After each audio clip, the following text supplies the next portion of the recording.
Hello chers élèves, nous allons parler dans cette vidéo de ce qu'on appelle le théorème des milieux. Alors voyons d'abord ce qu'il dit, le théorème des milieux. Dans un triangle, si une droite passe par le milieu de deux côtés, alors elle est parallèle au troisième côté. Je relis. Dans un triangle, si une droite passe par le milieu de deux côtés, alors elle est parallèle au troisième côté. Alors pour visualiser un petit peu mieux, regardez la figure. On a le triangle DEF.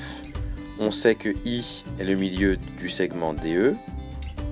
On sait que J est le milieu du segment EF. Et le théorème des milieux dit tout simplement que IJ est forcément parallèle au troisième côté, c'est-à-dire DF. Alors, dans un exercice, on peut vous demander de prouver que IJ est parallèle à DF. Alors, dans ce cas-là, comment faut-il rédiger? Bien, c'est ce qu'on va voir tout de suite ensemble. Comment rédiger un peu plus rigoureusement. Alors, lorsque on a besoin de démontrer des choses, on va tout le temps commencer par rappeler ce que l'on sait. Une fois qu'on a rappelé ce que l'on sait, on va citer peut-être la propriété ou le théorème utilisé, et ce qui nous permettra du coup de conclure. Alors ici, qu'est-ce que l'on sait? Bien, on sait que EDF ou DEF est un triangle. On sait aussi que I est le milieu de DE.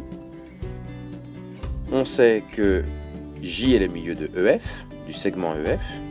Donc là, maintenant qu'on a dit ce que l'on sait, on peut citer le théorème, puisque ce que l'on sait permet d'expliquer pourquoi on peut citer le théorème. Donc, on cite le théorème des milieux. Or, dans un triangle, si une droite passe par le milieu de deux côtés, alors elle est parallèle au troisième côté. Et donc, citer le théorème nous permet de conclure. IJ et FD sont parallèles. Voilà comment, de façon rigoureuse, expliquer pourquoi IJ et FD sont parallèles. Donc rappelez-vous de cette manière de rédiger. On cite d'abord ce que l'on sait, on cite ensuite la propriété, et après on peut conclure. Et dans quasiment tous les exercices, ce sera cette manière de faire qu'il faudra utiliser. Et voilà, maintenant c'est à vous de recopier la partie en bleu qui se trouve ici.